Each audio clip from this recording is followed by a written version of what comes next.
So you've just spoken about the launch of the report today. Why is that an exciting thing at the start of Universities Week? Well, I think it's particularly exciting because the report, Universities UK report, showcases the way in which universities have contributed to the Games in all manner of ways. We heard about contributions in terms of technology, contributions in terms of athletes, contributions in terms of education. But I think one of the interesting things the report that my centre, SPEAR, the Centre for Sport, Physical Education and Activity Research at Christchurch University, has looked at, and we've looked at this for Podium, is the extent to which universities are benefiting from the Games. So it's not just about what universities can do for the Games, but it's about what the Games can do for universities.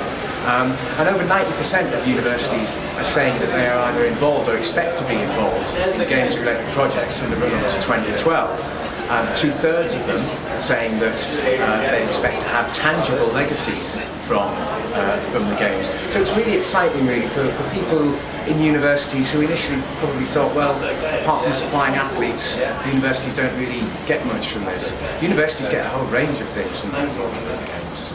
Yeah, that's fantastic. And your university, what has that got involved personally? So apart from this report, I'm sure it's been involved in a number of ways. Could you tell us a bit more about that? Yes, well, I guess if I start with my unit, we've been involved in research commissioned by the Department of Health to look at the extent to which 2012 is going to lead to a physical activity and sport participation legacy, and we found that there are particular ways in which people can be inspired by the Games to get more physically active, and it's not always the ways that you would think.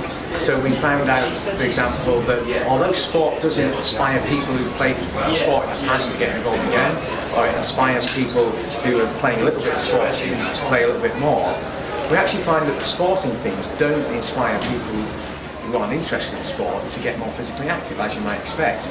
But we did find that something that we call a festival effect, a big party element associated with the Games, does create in people an urge or a desire to get involved in some way, and that can be used to help people get more physically active in their communities through things like dance initiatives, through things like charity work, and so on. So it's just one example of the pieces of research that my unit does. We've also done work for Olympic sponsors like Lloyd's TSB, International School Sports Week. We've done work for the Youth Sport Trust into the Change for Life School Sports Clubs, which have an Olympic theme. More broadly, some of my colleagues in applied psychology have done work with the International Paralympic Committee, looking at the reintroduction of athletes with intellectual disabilities to the Olympic Games after those athletes were taken out following some problems with the Spanish basketball team at the Barcelona Games.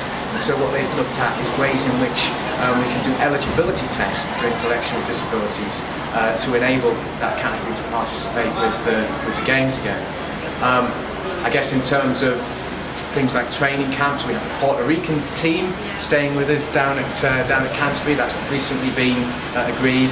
And Canterbury, of course, a very beautiful and interesting part of the world. We've done some work with Visit Kent, looking at the impact that the Olympic Games will have on tourism in Kent. And Kent's expecting quite a significant boost. One of the key elements for Kent is to make sure that people aren't just passing through, but actually they do stay in Kent and experience Kent when the Games are on.